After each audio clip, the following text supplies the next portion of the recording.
திருப்பத்தூர் நகரின் முக்கிய வீதியில் அதிவேகமாக வந்த லாரி டெலிபோன் போஸ்ட் கம்பி பிடுங்கி அதிர்ஷ்டவசமாக உயிர் சேதம் ஏதும் ஏற்படவில்லை.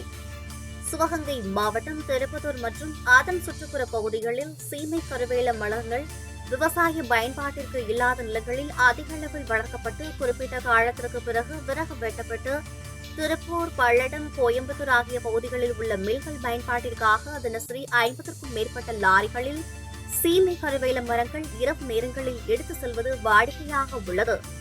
இதனை எடுத்து செல்லும் லாரிகள் நகர் பகுதிக்குள்ளும் சரி, நகரை விட்டு வெளியில் செல்லும் போதும் ஒரே வேகத்தை கடைபிடிப்பது போன்று அதிவேகமாக வந்து செல்வதால் பொதுமக்கள் அச்சத்துடனே இருந்து வந்தனர். இதுகுறித்து திருப்பத்தூர் அக்னி பசார் பகுதியில் தினசரி அப்பகுதி பொதுமக்கள் வாகனத்தை மெதுவாக இயக்க வாகன ஓட்டுநரிடம் பலமுறை கூறியும் இதுகுறித்து அவர்கள் செவி சாய்க்காது தொடர்ந்து அதிவேகமாகவே அப்பகுதியில் வாகனத்தை இயக்கி வந்தனர்.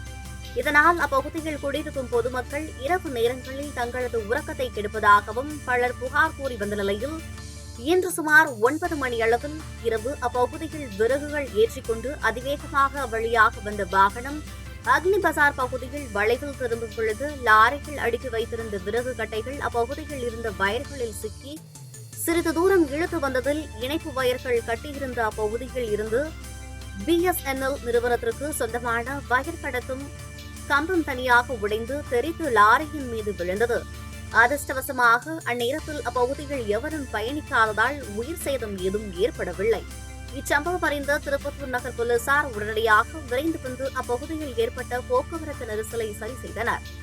சுமார் 1 மணி நேரம் இந்த போக்குவரத்து நெரிசல் ஏற்பட்டது.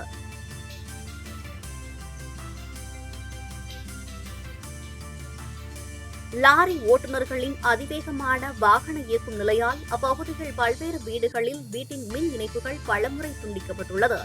இதனால் பெரும் அவதியாக உள்ளது என அப்பகுதி பொதுமக்கள் தொடர்ந்து புகார் தெரிவித்து வருகின்றனர்.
கபடி அன்னைக்கு